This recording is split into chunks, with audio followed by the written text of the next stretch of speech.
The four girls are on a school trip, but their plane crashes. They wake up on a desert island and are desperately trying to survive. In the previous episode, the girls suddenly notice smoke on the horizon. Are there really people on the island? You can watch the first episode at the link in the description. The girls run to the beach, hoping it's the rescuers. But it was Cheyenne who built the signal fire. She has a vision of a ship. She wants to go home so badly. Onishima calls her along and wants to cheer her up. On her advice, Cheyenne begins digging up sand in the tide zone and immediately finds the fish. The wrasse fish are asleep buried in the sand. The girls continue their search and find 10 more. Now they are going to have a barbecue to cheer everybody up. The girls bake fish on sticks. And they make strong tea, also from linder sticks. A universal tool. They drink to health to the bottom. And enjoy the delicious fish. The girls regain their confidence that all will be well. Asuka confesses that she had a rabbit as a child. And she won't be upset if the traps are empty again. But then the Mutsu sees that the trap has worked. The end of the rope is moving. So the prey is still alive. Mutsu wants to deal with it. She pulls the rope, and a rabbit jumps out and wants to escape. But the rope gets in his way. They won't have time to call Onishima for help. There is no time to wait. Mutsu strikes once, and then another. But she misses. Even the rabbit is surprised at how little strength she has. That's when Asuka takes the baton. She doesn't want to kill the animal, but she can't watch Mutsu cry. It only took her one blow. Onishima and Cheyenne were surprised. Now they have plenty of meat. It can be baked, and the leftovers can be stewed. But they have to make a knife to slice it.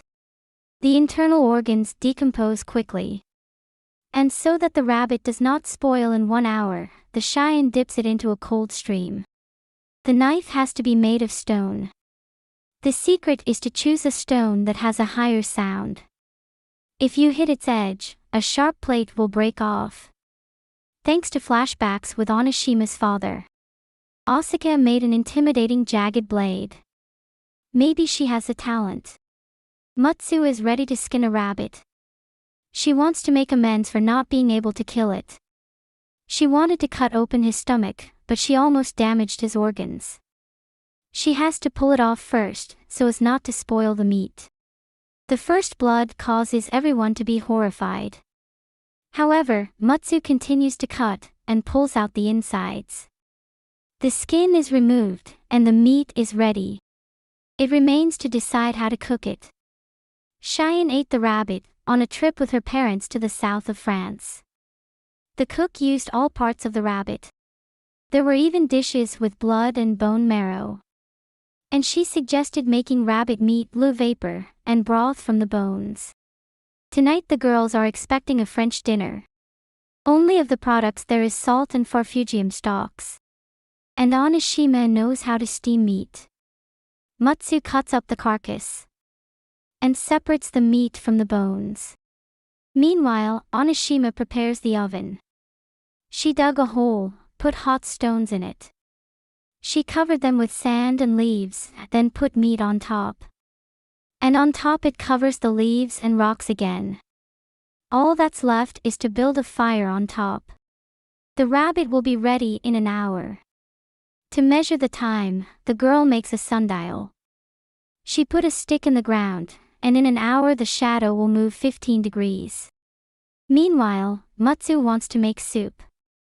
Over the same fire, she boils the broth from the bones. A little sea salt and farfugium stalks. After an hour, the girls take out the meat. And how wonderfully it smells. Bon appetit. The broth is light and delicious. And the meat, there is nothing better than meat. Tender and juicy. It tastes like chicken. The girls feel full for the first time on the island. The next day came. In the last episode, the girls cooked a rabbit. The schoolgirls have been on the island long enough, but there's still no help. They have to start exploring the island. They can find other sources of food and a convenient place to camp. It is also necessary to make provisions for the cold season. All the girls want to go exploring with Onishima. But there must be 2 people on camp duty. Onishima had to choose only one of the 3 girls. And it turned out to be Matsu. The others were left frustrated in the camp. And here's the first find, a new edible plant. It grows all over the globe, and there's no telling which island the girls ended up on. But Matsu noticed that the trash on the beach mostly had Japanese labels. Great, so it's possible to swim to Japan, says Onishima. Is she kidding? The girls wandered until sunset, and then they came across a real boat dock. Are there people on the island? But up close it turned out that the pier had been abandoned. However, there could have been housing on the island. What if people can be found there? It was not worth the effort at night. They decided to spend the night right there. At night they built a campfire. The Matsu asked why Onishima was taking her along. You're sensible and quick to adapt. Matsu's character seems more suited to survival. Although Glass's girl seems to be the opposite. But Asuka and Cheyenne are quite hopeless. They were picking poisonous mushrooms or set fire to a shed. How can they cope when they're afraid to even pee in the dark? And then a shadow flashed through the bushes. Could it be a man? Yes, that's right. But it's Cheyenne, followed by Asuka. It looks like they were afraid to spend the night alone. Now it's just the 4 of them. Too bad Onishima only has enough food for 2. Matsu found a fishing net and made a comfortable hammock. All 4 girls climbed into it. Would they really sleep together? Of course, because there are many insects on the ground. The girls are chatting before sleep. Cheyenne wants to name the island Kujo, after her last name. It sounds mysterious. But Matsu is sure that the island already has a name, it's just that the girls don't know it. Then the Cheyenne took the first syllables of their names, and got Ohumasho, Island of Fools. The girls immediately shouted "No."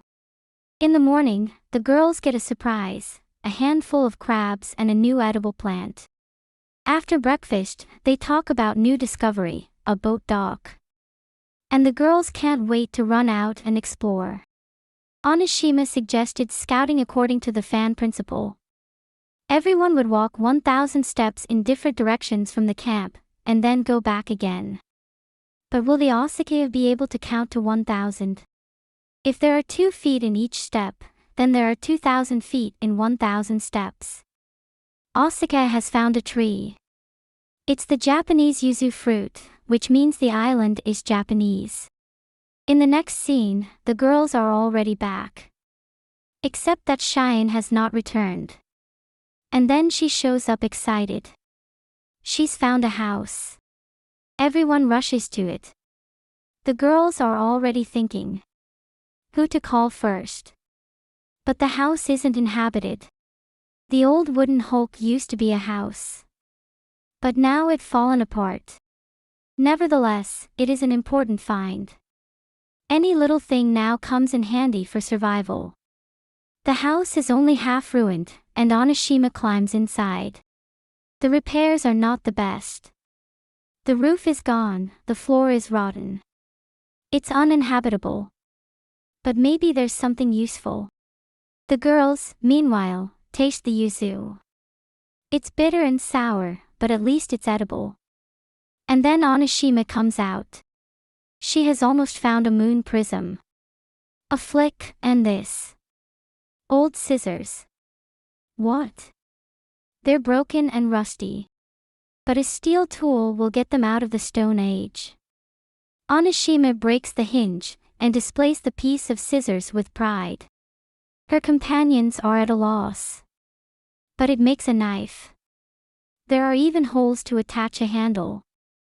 A real treasure. But the others are more excited about the fruit tree and collect more fruit for the camp. From there, they kept going up the hill to get a better look around. The view is breathtaking, but there is no other land in sight. The schoolgirls are indeed in the middle of the ocean. But then they notice a smoke. Of course, that's where the episode ends. But let's find out what the smoke is rising over the island. Is it a reference to Lost? The girls run to the smoke